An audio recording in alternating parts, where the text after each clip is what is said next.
Those Darn Squirrels by Rubin. On the outskirts of town, at the edge of the forest, there was a little old house. The only thing older than the little house was the man who lived in it, Old Man Fookwire. Old Man Fookwire was so old that when he sneezed, dust came out. He was also a grump. He hated pie, and he hated puppies. The only thing he liked was birds. All summer long, the old man painted pictures of the birds that visited his backyard. There were whirly birds and bonga birds and baba birds and yaba birds, and even a rare flugel bird that came by once or twice. Forkwire's paintings weren't very good, but the birds never said anything. When the air turned crisp and the leaves began to change color, the old man grew sad. He knew that soon the birds would fly south for winter, as they did every year, and that he would be lonely. Then he had an idea. If he feeds the birds, maybe they would stick around.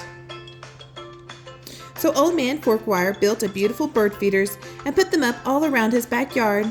He filled the feeders with delicious seeds and berries, and soon the birds came from all over the forest just to eat in the old man's yard. But the birds weren't the only ones who liked the bird feeders. The squirrels did too. Not many people know this, but squirrels are the cleverest of all woodland creatures. In fact, they're fuzzy little geniuses. They can make a house out of a tree, a bed out of a bunch of leaves, and a box kite out of twigs, dirt, and squirrel spit. They are also excellent at math. Winter was fast approaching, and the squirrels needed to gather as much food as they could to get ready, so they decided to take some of the bird food. The birds were not happy. Neither was Old Man Fookwire. When he discovered that it happened, he shouted with the old man fist and yelled, "Those darn squirrels!" Look at his fist. Look at the bird on his head. He filled the feeders again, but this time he hung them from the clothesline. When he went back inside, confident the squirrels could no longer be able to get to the seeds and berries. Look how high his ladder is. But the squirrels were determined, and they devised a plan. And this time, they took all the food from the feeders. The birds were furious. "Hump, hump, hump," yelled the bonga birds. "Those darn squirrels," yelled the Old Man Fookwire. "Yum," said the squirrels. Look how full their bellies are. Now it was Old Man Fookwire's turn to devise a plan. He went to the general store and got supplies. He bought lasers and clamps. He bought wires and springs. He bought all sorts of tools and built a very bold fortress around the bird feeders. And then he refilled them very carefully. "Na, na, na," snorted the foggle birds. There's the birds. The squirrels stayed up all night working out their strategy.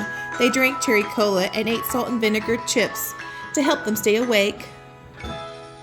Finally, they had it, the perfect plan.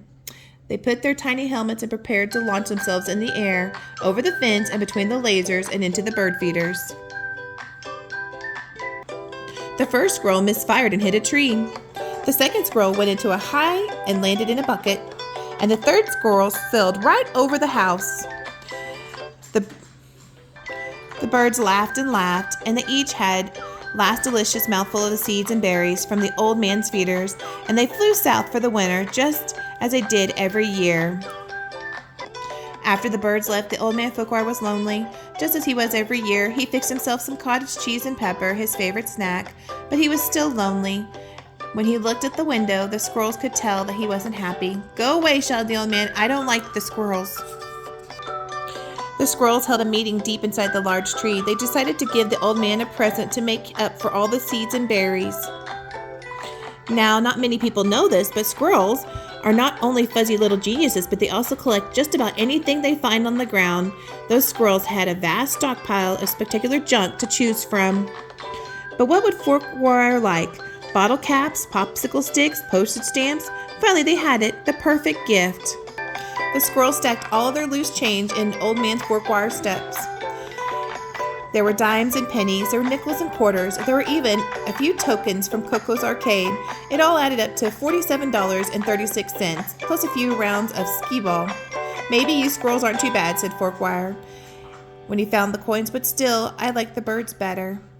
This gave the squirrels another idea. They raided their junk collection again and got to work. Look at them, counting all their money. When old Forkwire woke up the next morning, he was amazed to see the birds had returned. Wait, those weren't birds. They were squirrels in disguise.